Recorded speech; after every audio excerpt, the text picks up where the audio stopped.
Bom, então nós vamos começar falando das crônicas de humor, tá? Também chamadas de crônicas humorísticas, como aquela que vocês leram na última aula das estátuas. Para falar sobre essas crônicas, nós vamos responder a algumas perguntas ao longo dessa apresentação. As perguntas são: como esse texto narrativo é caracterizado? Que linguagem é empregada na crônica de humor? Como são o tempo, o espaço e as personagens? Que elementos de humor predominam nessa crônica? E onde circula esse gênero literário? Ok? Essas são as nossas perguntas de pesquisa. São essas perguntas que serão respondidas ao longo da minha apresentação. Ok? Bem, a palavra crônica vem da palavra cronos, que significa tempo. E essa origem explica o caráter contemporâneo de uma crônica, certo? Que é uma narrativa curta, no que diz respeito à duração, né? E, além de ser curta, tem relação com coisas do nosso dia a dia, com notícias que estão por aí, com situações que nós vivenciamos, né? Por exemplo, fotos fazem parte do nosso dia a dia, recordações fazem parte do nosso dia a dia. Então, reflexões sobre essas situações mais diversas são as crônicas, tá? E tem a ver com o tempo. Então, tempo, cronos, né? Explica essa relação com o contemporâneo, algo que acontece ao mesmo tempo em que nós estamos vivendo.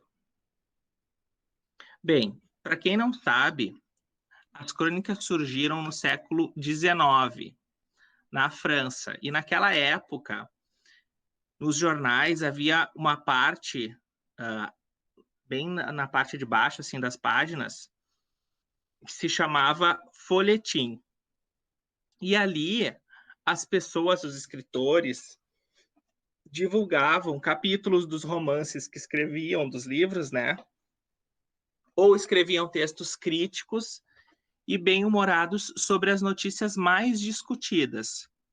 E esses comentários críticos e bem-humorados é que deram origem às crônicas, certo? Então, além de divulgar os seus romances, também havia espaço para fazer esse texto pequeno com alguma reflexão sobre alguma notícia. E aí é que surgiram as crônicas.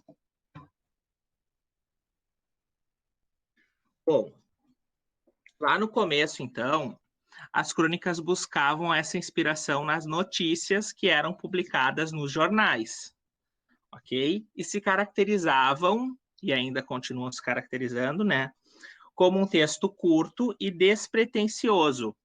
Não tem nenhum objetivo importante, é apenas um comentário, ou uma crítica, ou uma piada, uma reflexão, certo? Com uma linguagem bem informal. Vejam naquele texto que nós acabamos, nos dois, né? Nos textos que nós acabamos de ler, que a linguagem carrega, em alguns casos, marcas da oralidade também. Então, ali a gente tinha, por exemplo, a palavra bebedor para bebedouro, né? Tínhamos também algumas expressões repetidas, marcas da oralidade. E a crônica, por ter sido inicialmente publicada nos jornais, funcionava como um respiro. Então, em meio a tantas notícias sérias, havia aquele textinho curto, com linguagem informal, despretensioso, que permitia as pessoas descontraírem um pouquinho, né? Relaxar daqueles assuntos mais sérios que são apresentados nessas revistas e nesses jornais. Bom, a crônica é um gênero narrativo, né? Conta uma história, mas não tem compromisso com a realidade, certo? O cronista vai fazer o quê? Ele vai dar um toque humorístico, um toque crítico ou um toque poético à recriação que ele vai dar das situações. Então, imaginem, eu quero falar sobre fotos, como essa última crônica que nós vimos, sobre recordações. Eu posso falar sobre recordações de várias maneiras. Eu posso fazer um texto, um verbete enciclopédico sobre como as fotos surgiram, quais foram os primeiros retratos, falar sobre pintura rupestre, falar toda a história. Aí eu vou ter um compromisso com a realidade. Né? Ou eu posso fazer um texto publicitário apresentando uma nova máquina fotográfica. No caso da crônica, não é nenhum desses dois objetivos. O objetivo da crônica é dar um toque humorístico, crítico ou poético a esse assunto. Então, ali no caso do texto que nós lemos, nós tínhamos um toque poético a essas recordações, né? Havia nostalgia, um sentimento de saudade, de tristeza, melancolia, relacionado às fotos, certo? Então, significa que os fatos podem ser distorcidos pelo cronista. E o que significa ser distorcido? Significa que um fato vai ter uma característica ampliada, né, ou reduzida, de acordo com o que o cronista quer dizer. Se ele fizer uma crônica humorística, ele pode fazer uma caricatura desse fato. Né? Ele pode falar com exagero de algumas das características. Hoje em dia as pessoas tiram foto a todo momento, só não, sei lá, qualquer, falando sobre redes sociais, né? Qualquer característica que se destaque a respeito disso. Então, não é para falar assim exatamente, hoje em dia tantas pessoas têm telefone celular, acontece isso. Não, é uma reflexão. Então, não tem compromisso com a realidade, o que torna esse texto um gênero literário, ou seja, fictício. Como a gente já viu, tem uma linguagem simples, coloquial, e pensando nos elementos da narrativa, o tempo e o espaço são reduzidos. Os personagens, que também fazem parte das narrativas, são também reduzidos e são tipos comuns, ou seja, não existe nenhum esforço para a construção do personagem, para mostrar como aquele personagem pensa, qual é o ethos dele, ou seja, a maneira como ele se comporta, como a gente vê em romances, por exemplo, sabe? A gente até viu nos livros que nós analisamos a constituição das personagens, como elas se constituem e qual é a importância dessas características para o enredo da história. Na crônica não tem nada disso. São tipos comuns, tá? Não importa muito essa caracterização profunda das personagens. Então, mesmo sendo um gênero narrativo, ou seja, ter um enredo, ter um foco narrativo, personagens, tempo e espaço, existem vários tipos de crônicas, ok?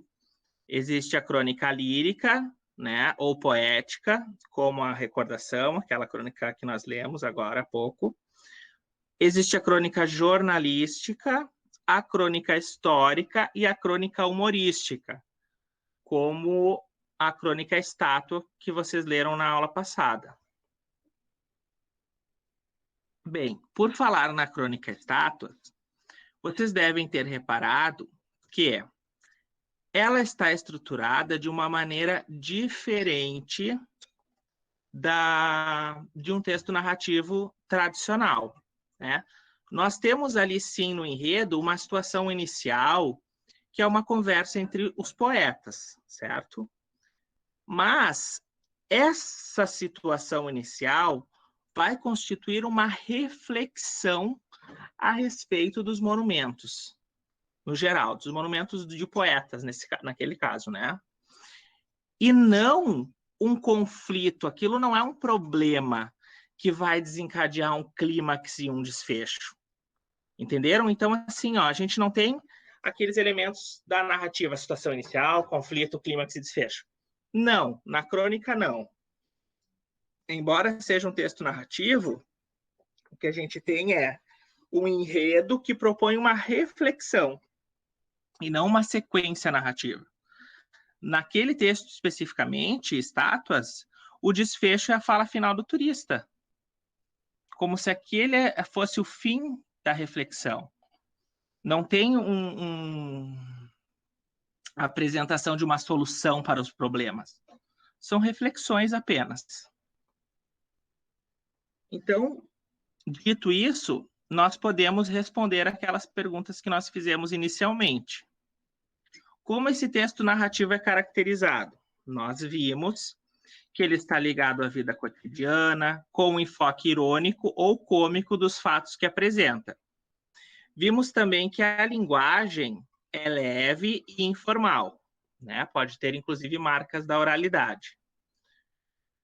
O tempo, o espaço e as personagens são reduzidos. E quando há personagens, além de reduzidos, são tipos comuns.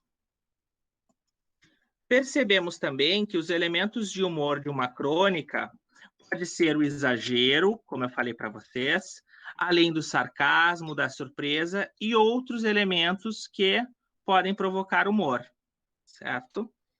Onde circula? Bem, nós vimos que inicialmente surgiram nos jornais e nas revistas, nesses veículos chamados de periódicos, né? Mas também, hoje em dia, podem circular em sites, blogs, rádio e televisão. Agora que a gente já tem uma visão sobre a crônica de humor e sobre a crônica no geral, vamos tentar falar mais especificamente da crônica lírica. Para falar sobre a crônica lírica, a gente vai buscar entender o quê? Qual é a linguagem, principalmente aqui nessas perguntas que eu estou apresentando agora, as que caracterizam a crônica lírica especificamente são a terceira e a quinta. Então, qual é a linguagem da crônica lírica, né? E quais são os elementos subjetivos que predominam nesse gênero? Certo? Então, vamos falar um pouquinho sobre a crônica lírica. As outras respostas são semelhantes, porque dizem respeito ao gênero crônica no geral. Oi, Lucas. O que é o eu lírico? Só para... Ah, isso aí eu ia falar agora. Eu lírico, eu ia falar daqui um pouquinho da minha apresentação. Eu vou continuar. Eu posso te responder daqui um pouco, Lucas? Tá. Então, assim como a crônica de humor, a crônica lírica, ou seja, a crônica poética, né, está ligada à vida cotidiana, tá? Qual é a diferença? É que na crônica lírica, o leitor interage com os acontecimentos e até pode se identificar com as ações da personagem, mas ele interage de uma maneira a perceber quais são os sentimentos do cronista em relação àquilo. Ele fala, nossa, eu sinto a mesma coisa quando eu olho para as fotos, ou realmente eu pensei por isso. A poesia toca a pessoa, né? Se a gente pensa em poesia, tudo que tem sentimento e que é capaz de comover alguém é poesia. Pode ser uma escultura, pode ser uma foto, pode ser um quadro, um texto, né? E esse texto pode uma música, um texto pode ser um poema, como vocês conhecem, que tem versos, né? Não está construído em parágrafos. E pode ser também uma crônica, por exemplo, que vai ser chamada de crônica lírica. E aqui está construída em parágrafos. Qual é a diferença entre a crônica lírica e o poema? Bom, na crônica lírica, assim como no poema, existem traços poéticos. O que significa? Significa figuras, figuras imagéticas. Então, o amor é fogo que arde e não se vê. Isso é uma figura, o amor é um fogo. Eu comparo o amor a fogo, a algo que arde, né, e não se vê. Eu tenho uma figura de palavras aí também, né? Então eu demonstro saudade, emoção, nostalgia e outras sensações, certo? De sentimentos que devem ser interpretados de forma poética. Então, lá na crônica Recordação, vários sentimentos aparecem ali. A gente vê principalmente uma nostalgia daquele taxista que parece perdeu a esposa, né? E aí, esse contato, antecipando um pouquinho lá a pergunta do Lucas, vai ser feito de que maneira? A partir do uso da primeira pessoa, tá?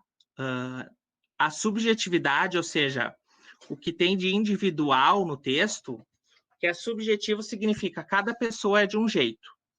Tem a ver com sujeito, tá? Então, subjetivo é a minha impressão sobre uma realidade. A minha maneira de lidar com uma emoção, por exemplo, ou com algo que me comove. Isso é subjetivo. E quando eu uso a primeira pessoa, eu estou mostrando para vocês a minha sensibilidade, a minha própria sensibilidade. Entenderam? Então, assim, ó, lá na crônica lírica, o foco narrativo vai ser em primeira pessoa. Ou seja, o narrador vai ser personagem que conta a sua própria experiência, traz as suas emoções e os seus sentimentos para o texto. Aí o Lucas me perguntou, o que é eu lírico? Bem, eu lírico é como se fosse um narrador, mas o eu lírico é uma expressão que a gente só usa para poemas, porque como o poema não é um texto narrativo, né, ele não tem uma situação inicial, conflito, clímax e desfecho, não tem um foco narrativo, ou seja, não tem um narrador, a gente não pode falar que quem está falando aquele poema é um narrador.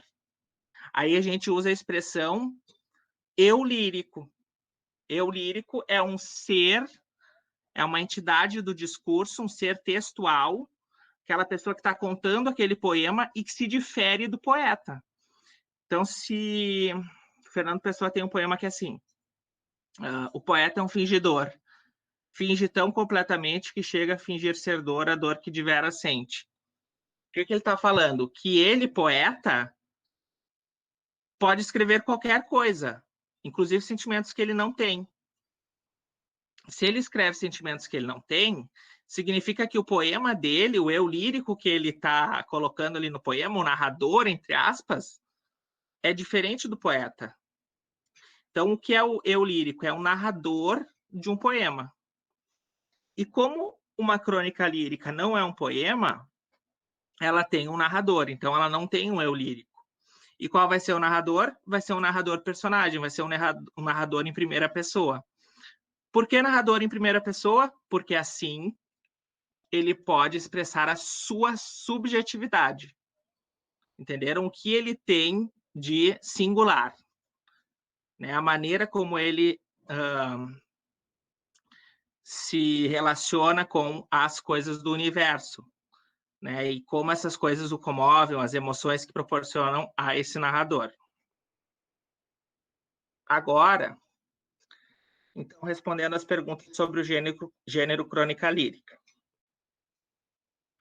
Também é um texto, uma narrativa curta, porque é uma crônica, né, que comenta fatos do cotidiano, porém de maneira poética. Então, a linguagem é metafórica, com grau de informalidade também.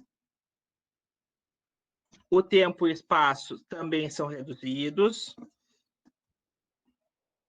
E aí, quais são os elementos subjetivos? Então, subjetivo é o que eu tenho de individual, são os meus sentimentos, as minhas sensações, as minhas emoções, né, como a nostalgia e a saudade, e onde o gênero circula nos mesmos meios que a crônica em geral, certo? Alguma dúvida?